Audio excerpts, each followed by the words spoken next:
The restaurant was one of those places where the sunlight comes through floor-to-ceiling windows and makes everyone look like they're glowing with virtue. White tablecloths, mimosas and crystal flutes, a pianist playing something tasteful in the corner. The kind of place where raising your voice would be unthinkable. My mother sat across from me, her spine straight as a ruler, her pearls catching the light. She'd said it casually, the way you'd comment on the weather, not even looking at me when she said it. Just dabbing her lips with her napkin and glancing at my son, David, who sat to her right. David didn't say anything. He never did when it mattered. He just reached for his water glass and took a long drink, his eyes fixed on some point past my shoulder. His wife, Claire, sat next to him. She wore a cream-colored dress that probably cost more than my monthly rent. Her expression was perfectly neutral, but I caught the slight upturn at the corner of her mouth. "I think," I said, setting my coffee cup down with deliberate care, "that we should be clear about what this is." "This is brunch," my mother said, "a family tradition." "No," I said, "this is a performance, and I'm the only one here who doesn't know his lines." The silence that followed was thick enough to cut. A waiter approached our table, saw the tension, and veered away like a ship avoiding rocks. David finally spoke. His voice was measured, reasonable, the voice he used in business meetings. "Dad, no one's performing anything. We're just trying to have a nice meal together." "Are we?" "Yes," Claire said. She folded her hands on the table. Her nails were perfect ovals, painted a soft pink. "We are. But if you'd rather make this difficult, that's your choice." I looked at her. Really looked at her. Claire was 32, 10 years younger than David. She'd come into our lives 5 years ago, right around the time the company started expanding. Right around the time David stopped returning my calls. "I'm not making anything difficult," I said. "I'm asking a simple question. What am I being grateful for? The invitation to watch my own family pretend I matter?" My mother's jaw tightened. "Thomas, that's enough." "Is it? You're embarrassing yourself." "Good," I said. "At least I'm the one doing it, not having it done to me." David shifted in his seat. "Can we not do this here?" "Where should we do it?" I asked. "Your office? The house I used to own?" "Oh, wait. I don't have access to either of those anymore, do I?" The restaurant hummed around us, other families laughing, other conversations flowing. We were an island of frozen faces and untouched food. "You signed the papers," David said quietly. "You agreed to the terms." I signed what my lawyer told me to sign during the divorce. I didn't know it came with a muzzle and a leash. Claire touched David's arm. A light touch, proprietary. "Maybe we should finish this later, when everyone's calmer." "I'm perfectly calm," I said. "You're making a scene," my mother said. "No one's looking at us." "Not yet." I sat back in my chair. The rage that had been building in my chest settled into something colder, something more useful. "You know what?" I said. "You're right. This isn't the place." My mother's shoulders relaxed slightly. David reached for his fork. Claire picked up her menu. "But since we're talking about gratitude," I continued, "I should probably mention that I found something interesting in my storage unit last week." David's fork stopped halfway to his mouth. "Old business documents," I said, "from before the restructuring, before the divorce, before all those convenient changes in ownership and control." "Dad," David said. His voice had an edge now. "Don't. Don't what? Don't mention that I built that company from nothing? Don't mention that I worked 16-hour days for 20 years while you were in college? Don't mention that the company I founded somehow ended up entirely in your name 3 months after your mother and I separated?" "That was all legal," Claire said. She wasn't looking at me now. She was looking at David. "I'm sure it was," I said. "I'm sure every lawyer you hired made sure of that. Legality isn't the same as honesty, though, is it?" My mother stood up. "I won't sit here and listen to this." "Then don't," I said. "That's the beauty of free will. You can leave. You can stay. You can invite me to brunch and insult me to my face. Whatever makes you feel better about how this all went down." She stood there for a moment, her purse clutched in both hands, her face pale with fury. Then she turned and walked toward the exit, her heels clicking on the hardwood floor. David watched her go. Then he looked at me. "Was that really necessary?" "Probably not," I said. "But it was honest. That's more than I can say for the rest of you."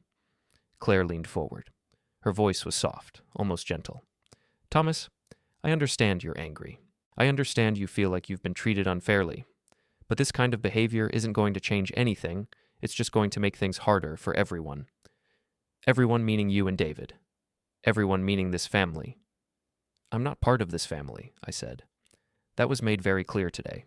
I'm just an obligation, a checkbox on your social calendar, someone you can point to and say, see, we still include him. We're not monsters. David pushed his plate away. If that's what you think, then why did you come? It was a good question. One I'd been asking myself since I got the invitation 3 days ago. A cream-colored card in the mail with elegant script. Sunday brunch at the Terraces, 11 a.m. Hope you can make it. Because I wanted to see if you'd actually do it, I said. If you'd actually sit across from me and pretend everything's fine. And you did. So now I know. Know what? How far you're willing to go. I stood up. David and Claire stayed seated, watching me like I was a bomb they weren't sure was armed. I'll let you pick up the check, I said, since I'm the one who should be grateful.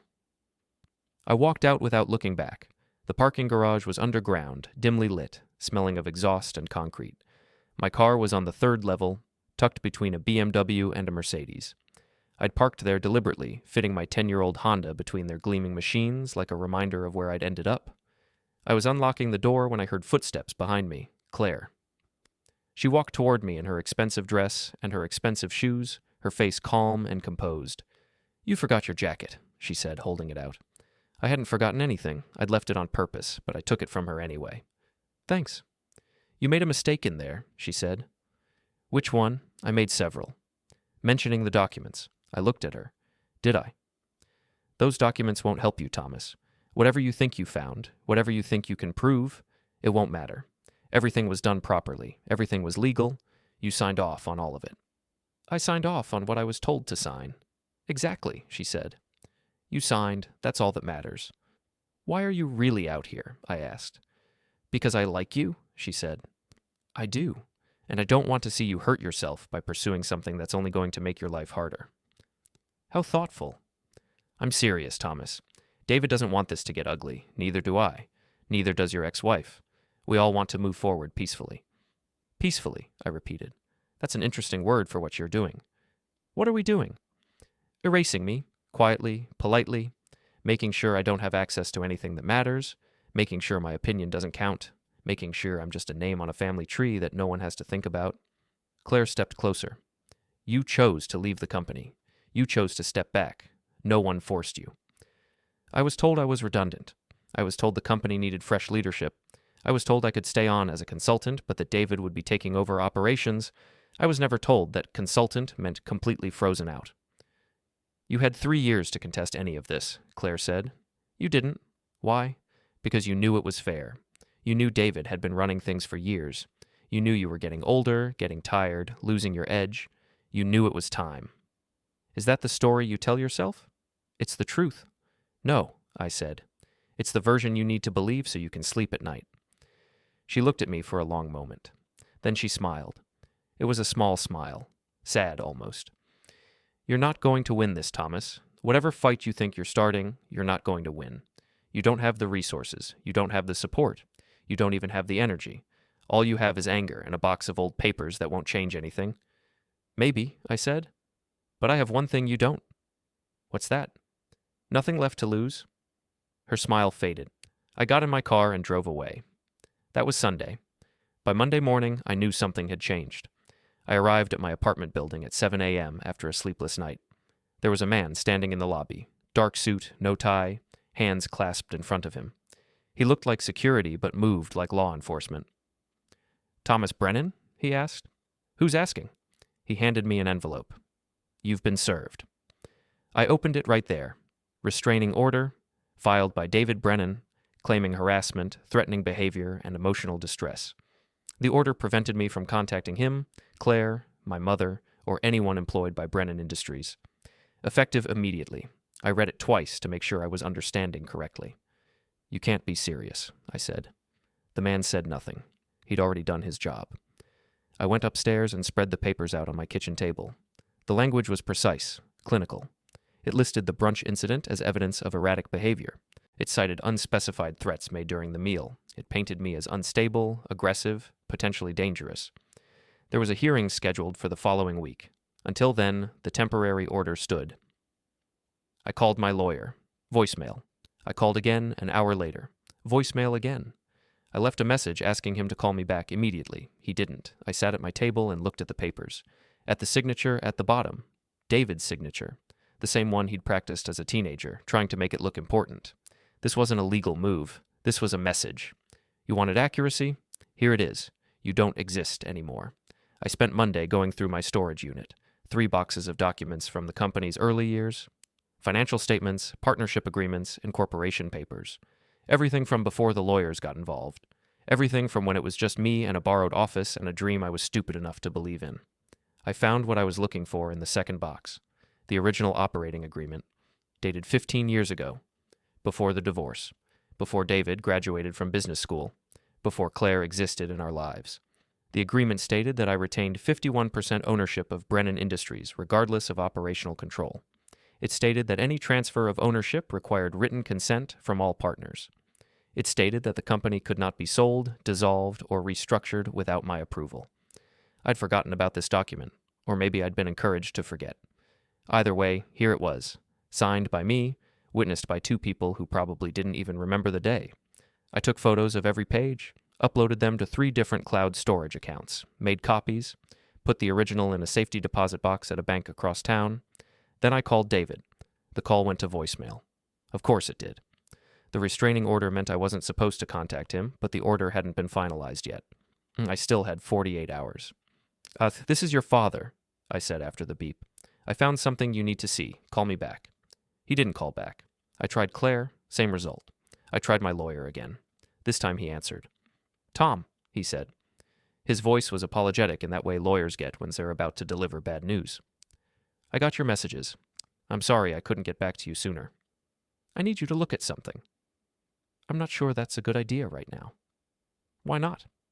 Because I've been retained by another client. A client whose interests conflict with yours. I sat down. Let me guess. Brennan Industries. I can't confirm that, but I can tell you that I can no longer represent you in any matters related to your family or the company. I'm sorry. I can recommend someone else if you'd like. How long? I asked. How long what? How long have they been planning this? How long have you been working with them? Silence on the line. I see, I said. Tom, I want you to understand. I hung up. That was when I knew. This wasn't spontaneous. This wasn't a reaction to brunch. This was orchestrated, planned. They'd been preparing for this moment for months, maybe years, waiting for me to step out of line just enough to justify what came next. I'd given them exactly what they needed. I spent Tuesday following Claire, not in a threatening way, not in a way that violated the restraining order, just watching, observing, learning her patterns. She left the house at 8:30, drove a white Lexus to a gym in the financial district, spent 90 minutes there, came out in different clothes, business casual, heels, a leather bag over her shoulder. She went to an office building downtown, stayed for 3 hours, came out with 2 other women. They had lunch at a cafe with outdoor seating. I sat in my car across the street and watched them talk, watched them laugh, watched Claire touch one woman's arm while making a point, watched the way she commanded the conversation without seeming to dominate it. She was good. I had to give her that. She knew how to make people feel seen while staying in control. After lunch, she went to another building. This one I recognized, my ex-wife's lawyer's office. She was inside for 40 minutes. When she came out, she was on her phone. I was too far away to hear what she was saying, but her expression was focused, determined. She drove to a residential area, parked in front of a house I didn't recognize, went inside. I waited. 20 minutes later, she came out with a man. Late 50s, gray hair, expensive watch. They stood on the porch talking. He handed her a folder. She opened it, flipped through the pages, nodded. They shook hands. She got back in her car and drove home. I sat in my car and thought about what I'd just seen. Claire wasn't just David's wife. She was the architect, the planner, the one pulling strings while David signed papers and smiled for cameras. My phone rang. Unknown number. Hello? Mr. Brennan, this is Detective Walsh with the city police. I need you to come down to the station for a conversation. About what? About the restraining order filed against you. We've received a complaint about possible violations. I'd like to clear this up before it becomes an official matter. I haven't violated anything. Then coming down and talking to me should be easy, unless you'd prefer I come to you. I closed my eyes. I'll be there in an hour. 30 minutes would be better. Fine. I drove to the police station thinking about how chess players set traps, how they sacrifice small pieces to control the board, how they make you think you're winning right up until the moment you realize you've lost. The detective was younger than I expected, clean-cut, polite, the kind of cop who probably had a degree in criminal justice and a career plan. He sat me down in an interview room and put a digital recorder on the table between us. "This is just a conversation," he said. "You're not under arrest. You're free to leave at any time. I just want to understand the situation." "Understand what?" "Your son filed a restraining order against you. Now we have reports that you've been following his wife, sitting outside locations where she was present, taking photos." "I haven't taken any photos." "No?" "No." He opened a folder, slid a piece of paper across the table. It was a printed screenshot from a security camera. My car, parked across from the cafe where Claire had lunch. "That's you, isn't it?" he asked. "That's my car." "Were you following Mrs. Brennan?" "I was in a public place. She was also in a public place. That's not illegal." "No," he agreed.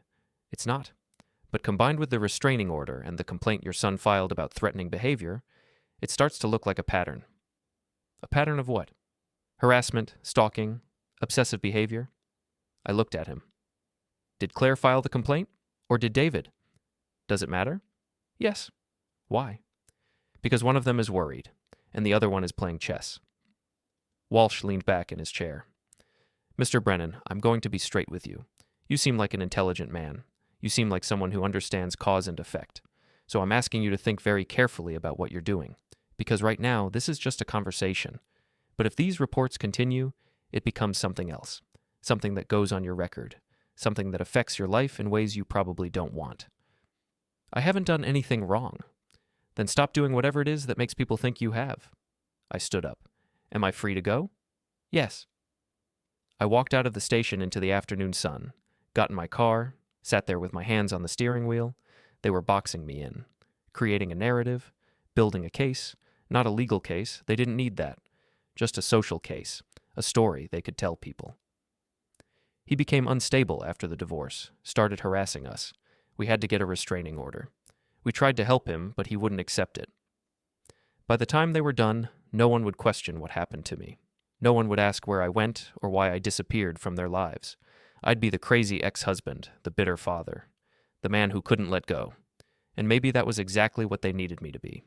I drove back to my apartment, went inside, locked the door. Then I opened my laptop and started doing what I should have done months ago. I started digging. Before we continue, hit the hype button, subscribe, and like the video to help the channel grow. Tell us which city you are from in the comments.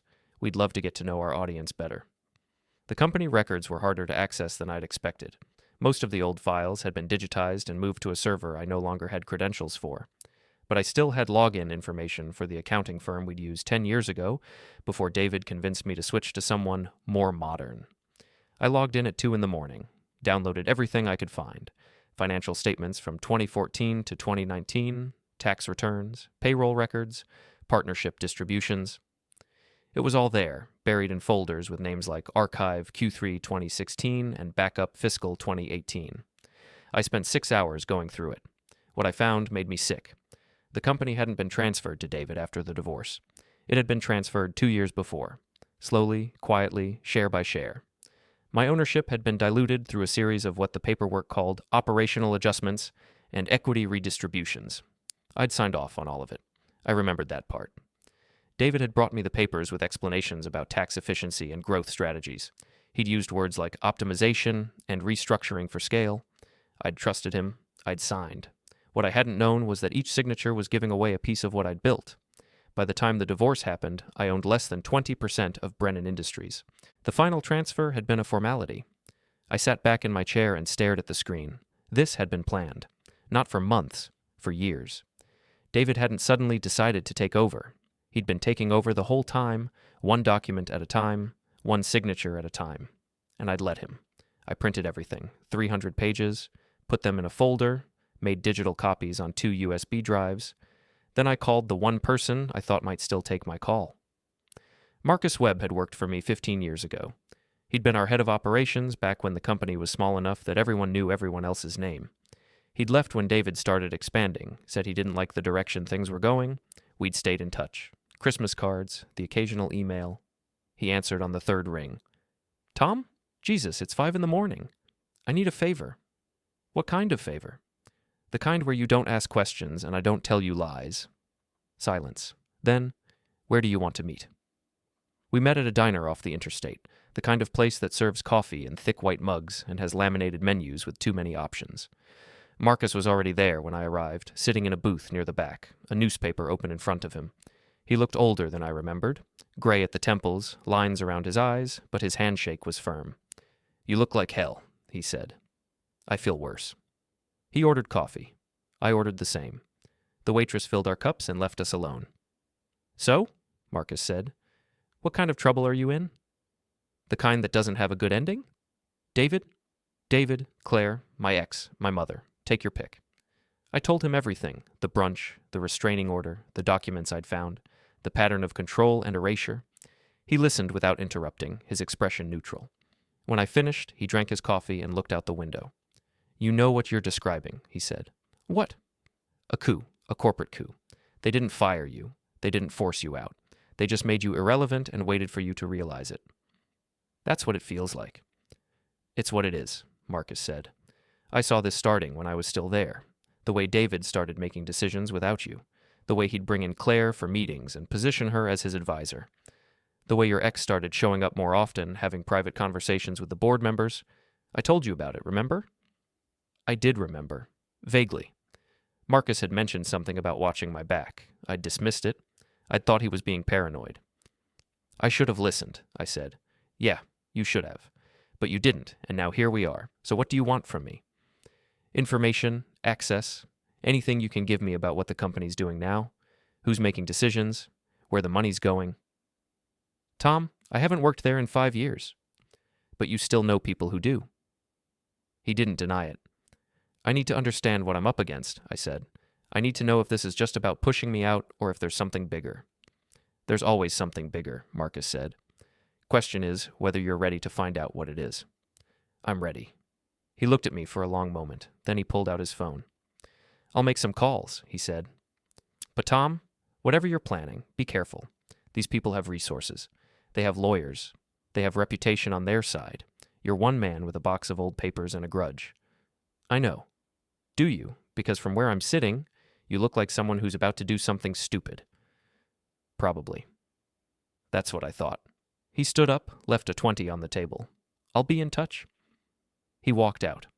I sat there for another hour, drinking coffee and watching the sun come up through the diner windows. My phone buzzed. Text from an unknown number. "Stop looking into things that don't concern you." I stared at the message, deleted it, put the phone face down on the table. Too late for that.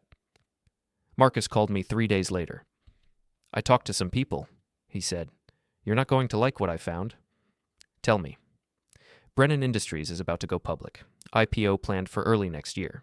Valuation somewhere north of $200 million. I felt the floor drop out from under me. $200 million? Minimum. Could be more depending on market conditions. Your son's been positioning the company for this for the last 3 years. New contracts, strategic partnerships, expanding into markets you never touched. He's built it into something significant. And I own 20% of nothing." "Actually," Marcus said, "according to my source, you own less than 5%. There was another equity redistribution last year. Something about compensation for executive team expansion. You signed off on it." "I don't remember signing anything last year." "Well, someone with access to your signature did." I closed my eyes.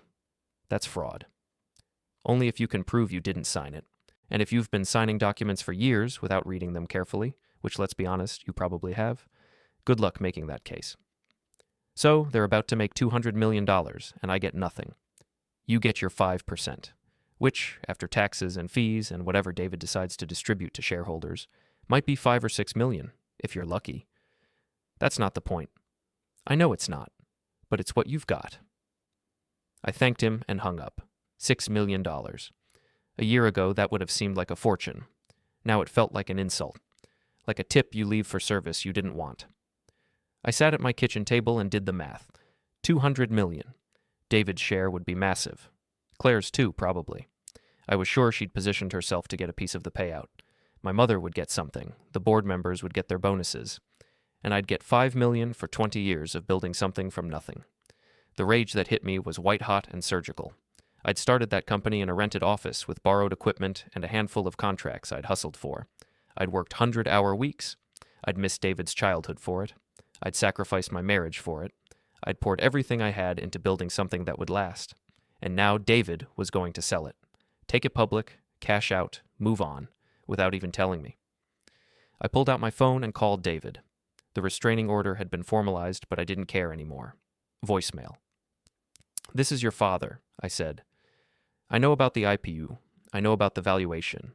I know what you're planning. We need to talk. Call me back." He didn't call back. I tried Claire. Same result. I tried my mother. Her phone went straight to voicemail. Not even a ring. They'd blocked me completely. I was cut off from every channel, every access point, every person who might tell me what was really happening. I stood in my kitchen and looked around at the apartment I'd moved into after the divorce. Small, cheap, temporary. I'd told myself it was just a stepping stone, that I'd get back on my feet, that things would improve. Instead, they'd gotten worse. I grabbed my keys and left. I didn't have a plan. I just drove. Through the city, past the office building where Brennan Industries had its headquarters, past the house I used to own, past the restaurant where we'd had that brunch. I ended up at David's house. It was a new development. Gated community. Houses that looked like they belonged in magazines, manicured lawns, 3-car garages, the kind of place where people paid for the privilege of pretending they lived somewhere exclusive. I parked across the street and looked at the house. Lights on in the windows, David's car in the driveway, Claire's Lexus next to it. I sat there for 20 minutes. Then I saw movement. The front door opened. David came out, carrying a briefcase. He was dressed for work. Suit, tie, polished shoes. He looked exactly like the version of himself he'd been building for years. Confident, successful, in control. He got in his car and backed out of the driveway. I followed him. He drove downtown, parked in a garage beneath a high-rise. I parked 2 levels up and took the stairs down, arriving just in time to see him step into an elevator. The building directory listed Brennan Industries on the 12th floor. I took the elevator up. The office was different than I remembered. Modern. Open floor plan, glass walls and standing desks. Everything white and chrome and carefully designed to look innovative. The receptionist looked up as I walked in. "Can I help you?" "I'm here to see David Brennan." "Do you have an appointment?" "I'm his father." Her expression shifted. Not quite recognition. More like awareness that she was in the middle of something complicated. "I'll check if he's available." She picked up the phone, spoke quietly, put it down. "I'm sorry. Mr. Brennan is in meetings all morning. If you'd like to schedule something for later, I'll wait." "Sir, I really don't think... I'll wait." I sat down in one of the chairs near the window. The receptionist looked uncertain. She picked up the phone again. 5 minutes later, 2 security guards came out of the elevator. "Mr. Brennan," one of them said, "I'm going to have to ask you to leave." "I'm here to see my son." "Your son isn't available, and you're in violation of a restraining order by being here. This is a place of business. I have a right to be here." "No, sir, you don't. This is private property. And if you don't leave voluntarily, we'll have to escort you out." I looked past them toward the glass doors that led to the main office. Through the windows, I could see people working, typing, talking, building the company I'd started. None of them knew who I was. "Fine," I said. I stood up and walked to the elevator. The security guards followed me down to the lobby, watched me get in my car, watched me drive away.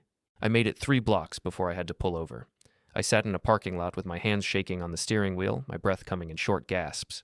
They'd erased me, not just from ownership, from the physical space, from memory. I didn't exist there anymore. I pulled out my phone and opened the photos I'd taken of the original operating agreement, scrolled through them, read the language about ownership and control. This document meant something. It had to. I called the only lawyer I knew who might still talk to me, a guy named Richard Chen I'd met through business networking years ago. He did contract law, specialization in corporate disputes. He answered on the second ring. "Tom Brennan, it's been a while.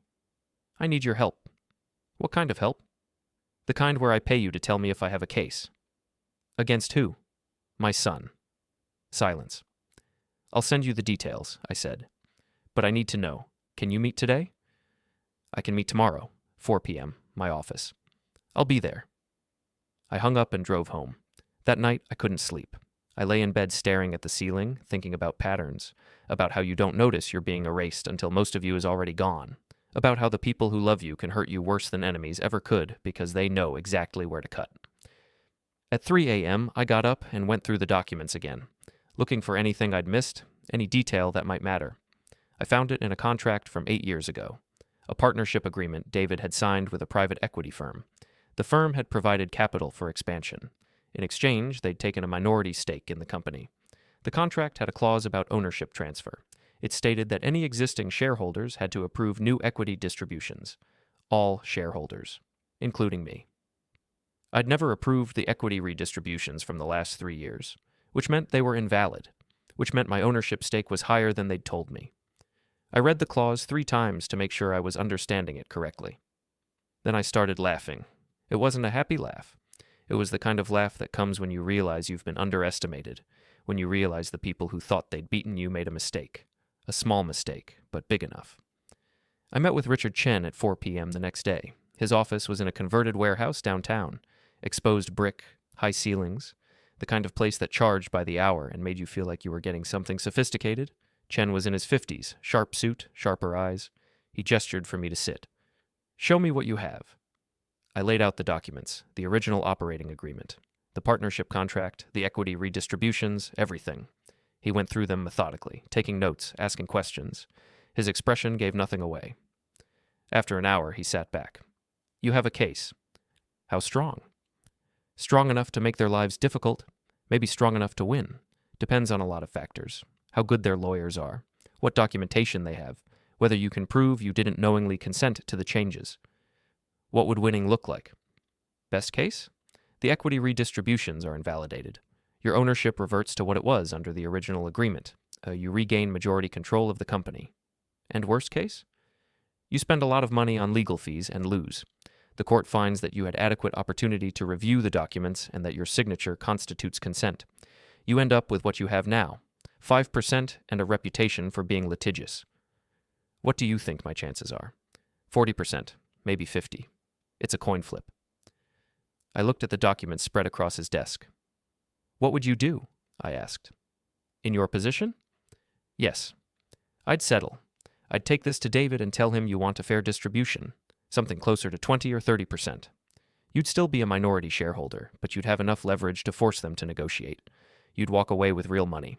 They'd avoid the publicity of a lawsuit. Everyone wins. Except I wouldn't have control." "No, you wouldn't, but you'd have compensation and closure." I stood up. "What are you going to do?" Chen asked.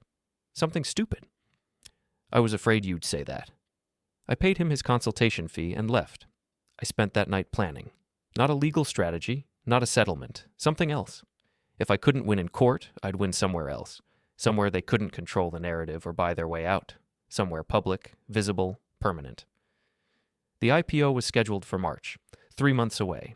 David and Claire were already doing press. I'd seen the articles. Local company goes public.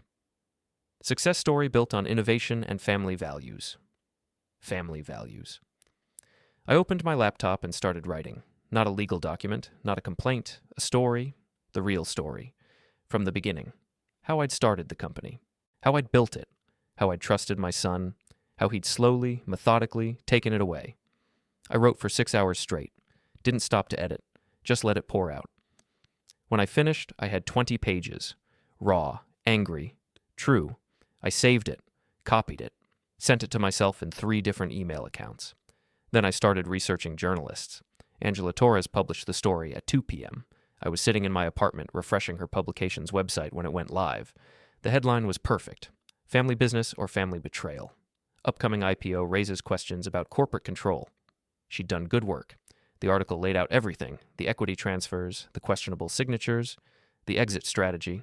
She'd even gotten a comment from the private equity firm. They claimed to have no knowledge of any improper transfers and said all their dealings with Brennan Industries had been above board. She tried to reach David for comment. He hadn't responded. By 3 p.m., the story had been picked up by 2 other regional outlets. By 4 p.m., it was trending on business social media. By 5 p.m., Claire was calling me. I didn't answer. She called again and again.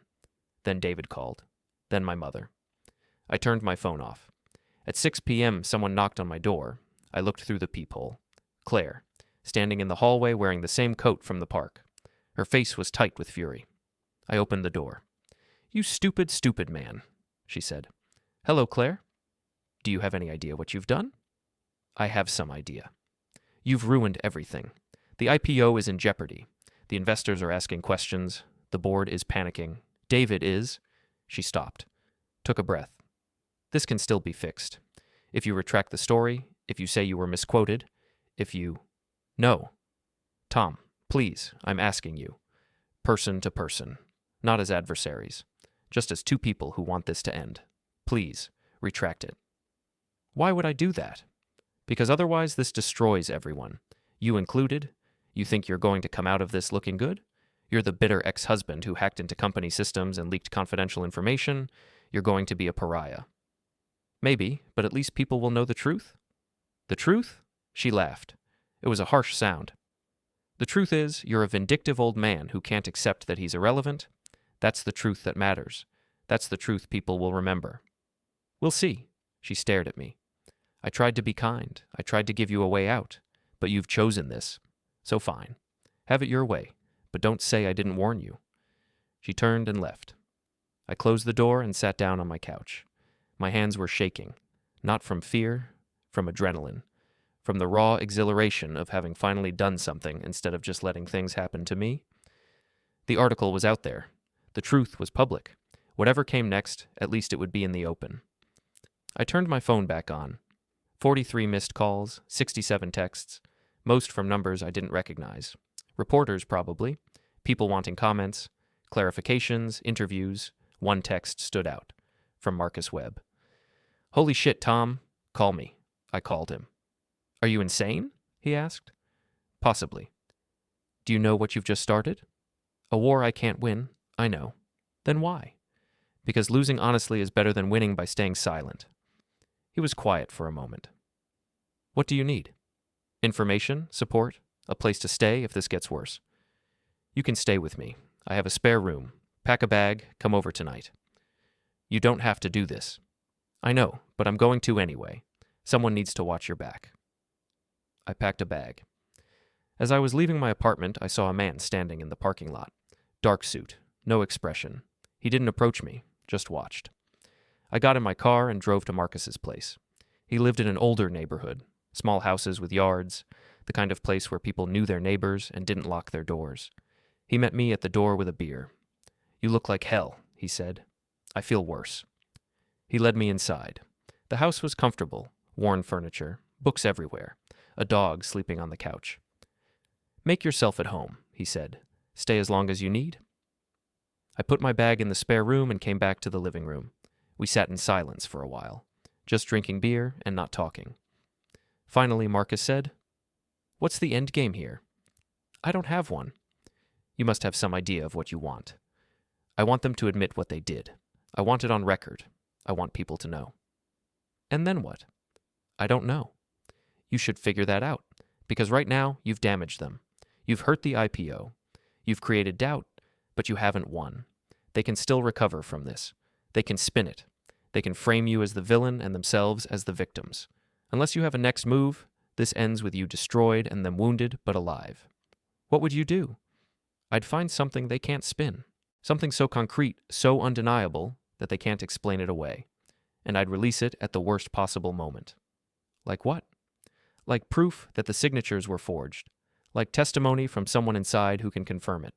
Like evidence of fraud that goes beyond family disputes and into criminal territory. I don't have any of that. Then get it. I looked at him. How? You're asking the wrong person. I'm just some guy who used to work there. But if I had to guess, I'd say the person who knows everything, the person who's been keeping all the secrets, is Janet Reeves. She won't talk to me. Then make her want to talk. Find leverage. Find something she cares about more than her job. Everyone has pressure points.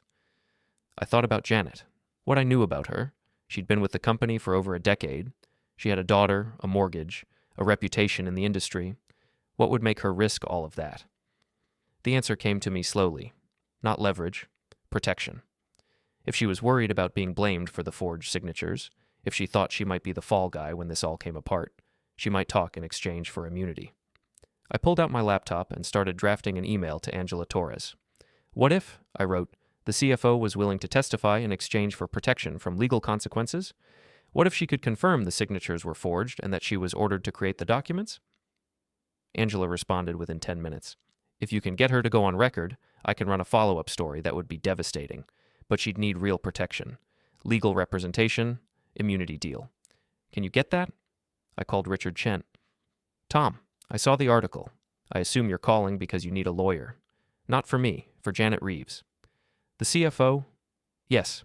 If she's willing to testify against David and Claire, can you protect her? Protect her how? Make sure she doesn't get charged with anything. Make sure she has immunity. That depends on what she's done and what she can prove. She can prove the signatures were forged.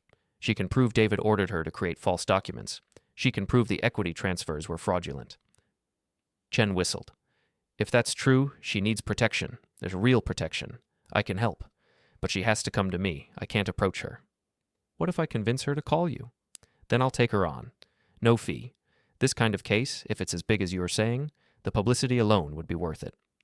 I thanked him and hung up. Then I called Janet.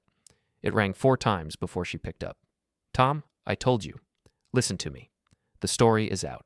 The questions are being asked. Right now, David and Claire are trying to figure out who to blame, who to throw under the bus.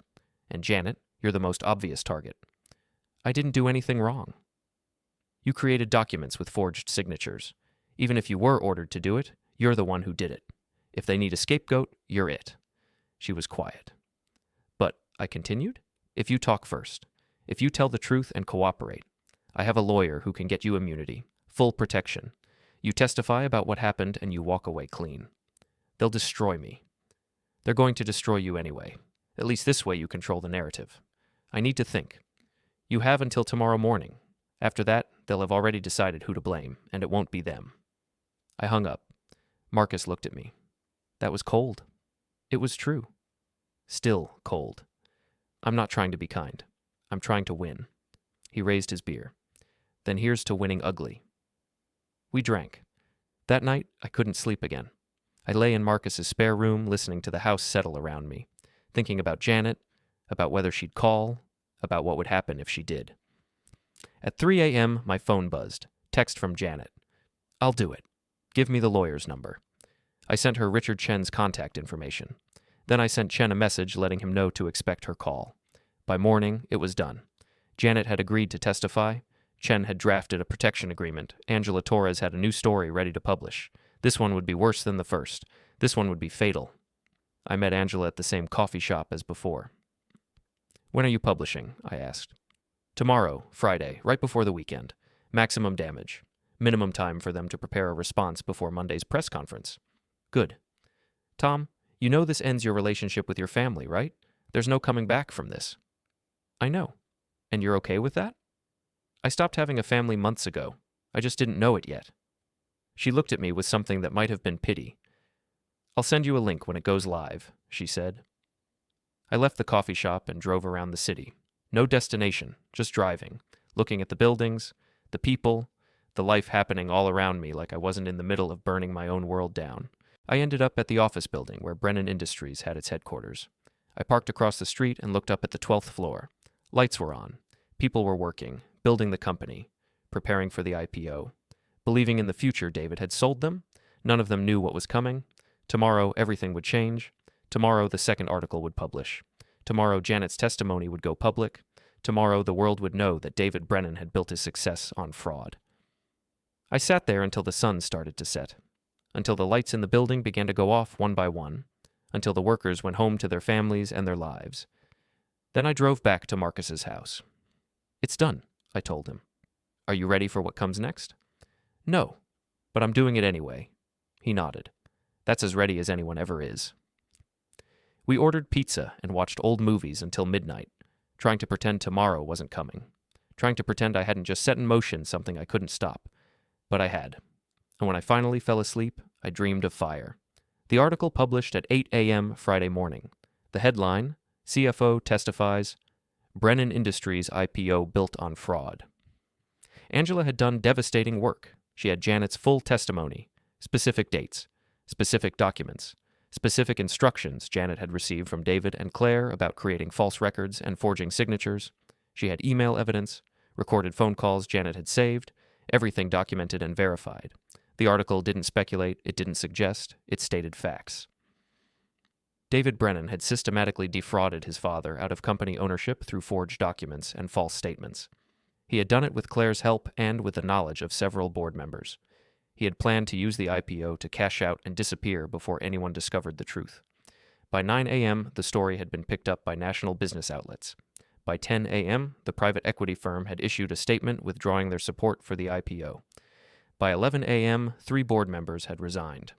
By noon, the Securities and Exchange Commission had announced an investigation. I watched it all unfold from Marcus's living room, sitting on his couch with my laptop open, refreshing news sites, reading the reactions. People were outraged, not at me, at David, at Claire, at the company. The narrative had flipped. Suddenly I wasn't the bitter ex-husband. I was the victim, the founder who'd been betrayed by his own son. My phone rang constantly. Reporters wanting interviews, people offering support, former employees reaching out to say they'd suspected something was wrong. I ignored most of it. But I answered when Richard Chen called. "Tom, Janet's testimony is holding up. The SEC is taking her seriously. They're opening a full investigation into the company's finances and ownership structure. What does that mean for the IPO? No investor will touch this now, not until the investigation is complete, and that could take years. And David? He's in serious trouble. If the SEC finds evidence of fraud, he could face criminal charges. So could Claire. They're looking at potential prison time." I closed my eyes. "Tom? You there?" "I'm here." "This is what you wanted, isn't it?" "I don't know anymore." I hung up. Marcus came into the room. "You did it," he said. "Yeah." "So why do you look like someone died?" "Because something did. I just don't know what yet." That afternoon, David called me. I stared at his name on my screen for a long time before answering. "Dad." His voice was hoarse, broken.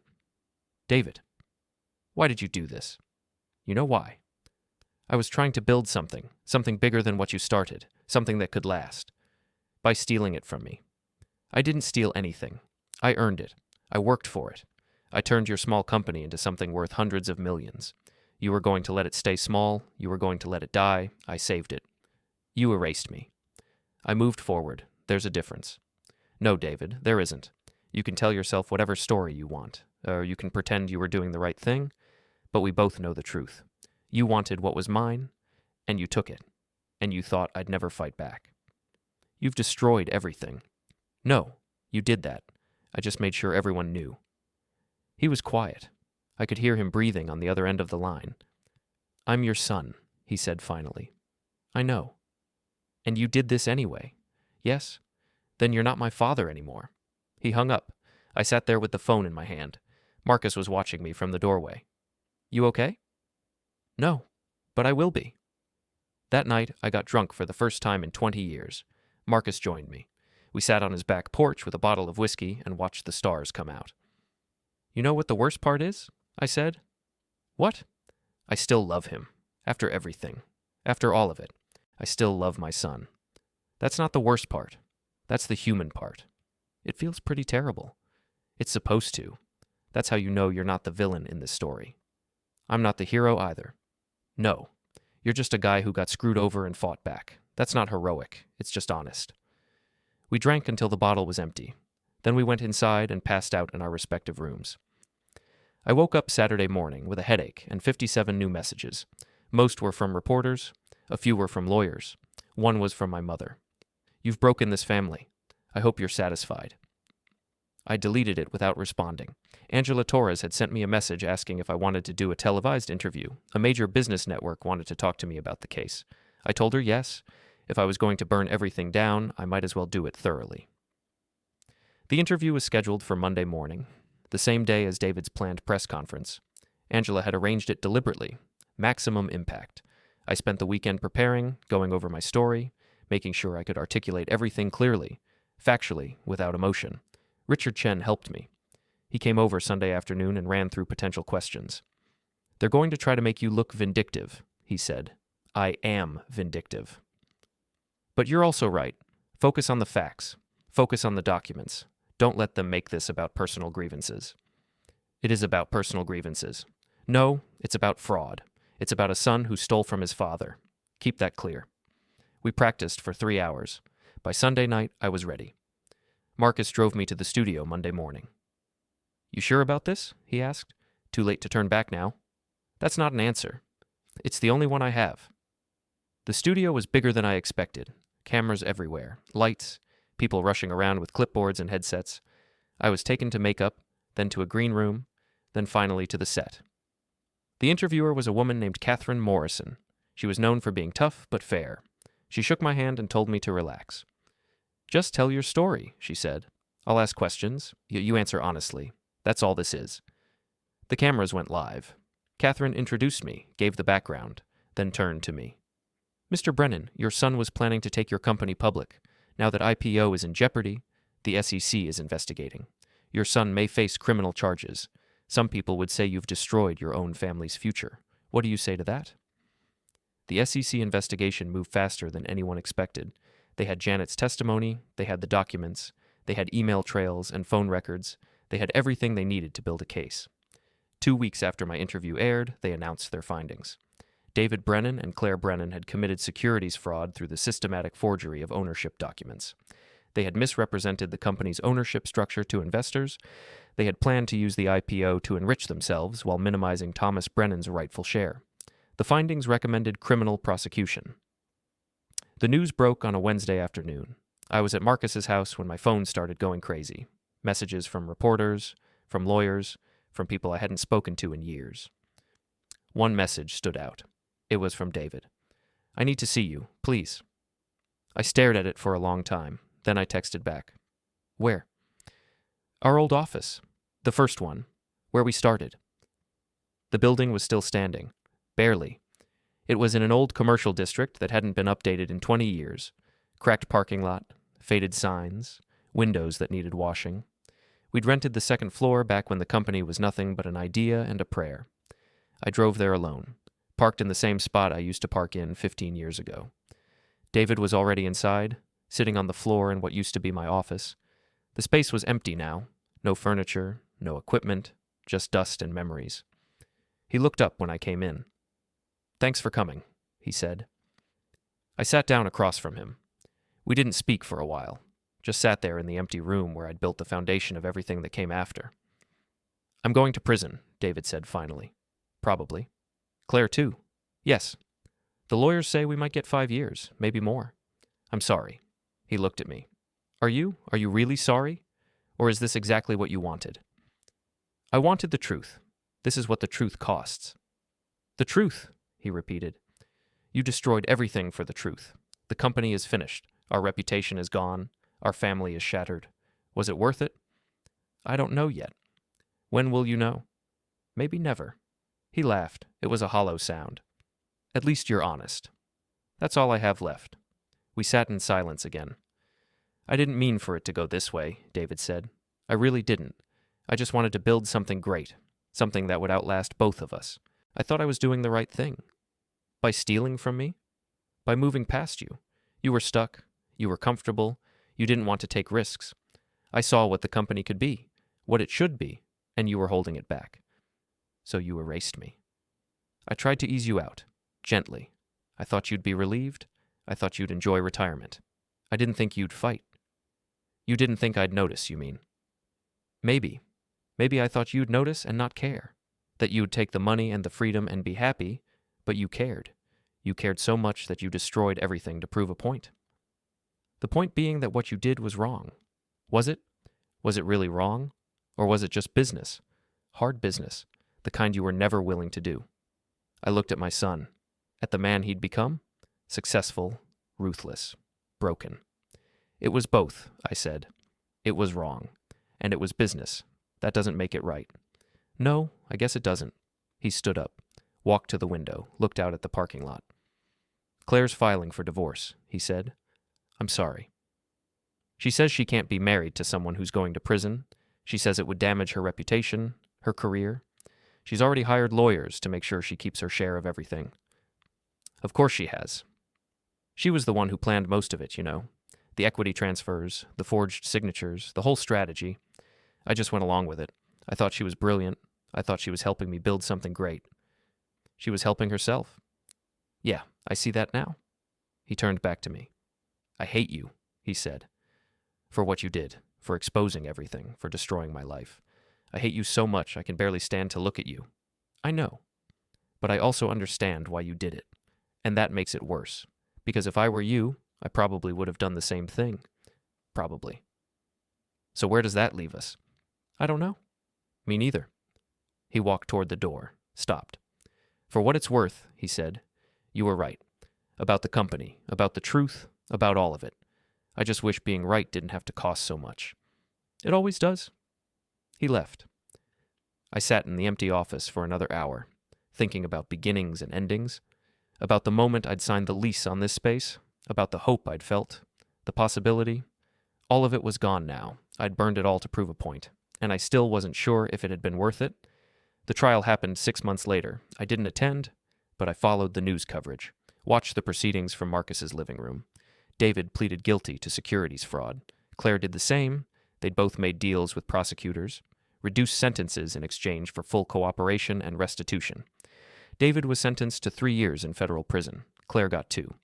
My mother testified on David's behalf. She talked about what a good son he was, how he'd made mistakes but didn't deserve to have his life ruined, how I was vindictive and cruel for pursuing this. The judge didn't seem impressed. When the sentencing was announced, I felt nothing. Not satisfaction, not relief, not sadness, just emptiness. Marcus looked at me. You okay? I don't know. That's fair. The company was dissolved.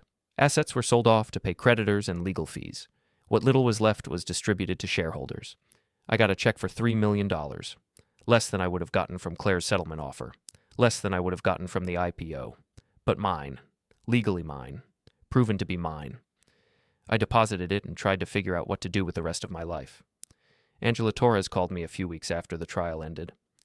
I'm doing a follow-up piece, she said. About where everyone is now, would you be willing to talk? About what? About whether you have any regrets. About what you've learned. About what comes next. I don't know what comes next. That might be the most honest answer you could give. We met at the same coffee shop. She had the same recording device. The same sharp questions. Do you regret it? She asked. Parts of it. Which parts? The parts where I could have been smarter, more strategic, less emotional. But you don't regret exposing the fraud? No. That needed to happen. They needed to be stopped. Even if it meant destroying your relationship with your son. That relationship was already destroyed. I just didn't know it yet. She scribbled notes. What about your share of the company assets? $3 million isn't nothing. It's not what I deserved, but it's what I got. What will you do with it? I don't know yet. Maybe start something new. Maybe just live quietly. I haven't decided. Do you have any advice for other people who might find themselves in similar situations? I thought about that. Don't wait, I said. Don't trust that things will work themselves out. Don't assume that the people who love you won't betray you. If something feels wrong, investigate it. Document it. Protect yourself, because no one else will. That's dark. It's true. The article published a week later. It was fair, balanced. It presented me as neither hero nor villain, just a man who'd fought back and won a Pyrrhic victory. I could live with that. Marcus let me stay with him for another 3 months. Then I found my own place, a small house in a quiet neighborhood. Nothing fancy, just enough space for me and my thoughts. I didn't hear from David, or Claire, or my mother. I was completely alone. And slowly, carefully, I started to build something new. Not a company, not a legacy, just a life. I volunteered at a community center, taught business classes to people trying to start their own ventures, helped them avoid the mistakes I'd made. Some of them listened, some didn't. That was okay. I dated a woman I met at the library. Her name was Susan. She was divorced too. She knew about my story. Everyone did. But she didn't judge me for it. You did what you had to do, she said. Did I? You tell me. I don't know. I'm still figuring it out. Then figure it out. You have time. I did have time. For the first time in years, I had nothing but time. It should have felt like freedom. Instead, it felt like penance. 1 year after the trial, I got a letter from David. It came from the federal prison where he was serving his sentence. The envelope was thin. The letter inside was 1 page. Dad, I've had a lot of time to think about what happened, about what I did, about what you did. I still don't think you were right to expose everything the way you did, but I understand why you felt you had no choice. Claire and I are divorced. She didn't even wait for the trial to end. She took everything she could and moved to another state. I heard she's working for a consulting firm now. probably rebuilding her career while I'm in here paying for both of our mistakes. Mom still won't speak to you. She blames you for everything. I don't know if she'll ever forgive you. I don't know if I will either, but I wanted you to know that I don't hate you anymore. I'm too tired to hate. I just feel sad about all of it, about how we got here, about what we lost. I have 18 months left on my sentence. When I get out, I don't know what I'll do. Start over somewhere, probably. Under a different name if I can manage it. I don't expect to see you again. But I wanted to write this, to tell you that I understand now what I didn't understand before. You were right about one thing. The truth matters, even when it costs everything. David. I read the letter 3 times. Then I put it in a drawer and tried to forget about it. But I couldn't. That night, I dreamed about the old office, about David as a kid, about the moment I'd first brought him to work with me, how proud he'd been, how excited. When had that changed? When had he stopped seeing me as someone to admire and started seeing me as someone to overcome? I didn't know. Maybe it didn't matter. Marcus found me sitting in my kitchen at 3 a.m. "Can't sleep?" he asked. David wrote to me. What did he say? I showed him the letter. Marcus read it carefully. He's trying to make peace, he said. I know. Are you going to write back? I don't know. What would I even say? The truth. It's what you're best at. I thought about that for a long time. Then I got out a piece of paper and started writing.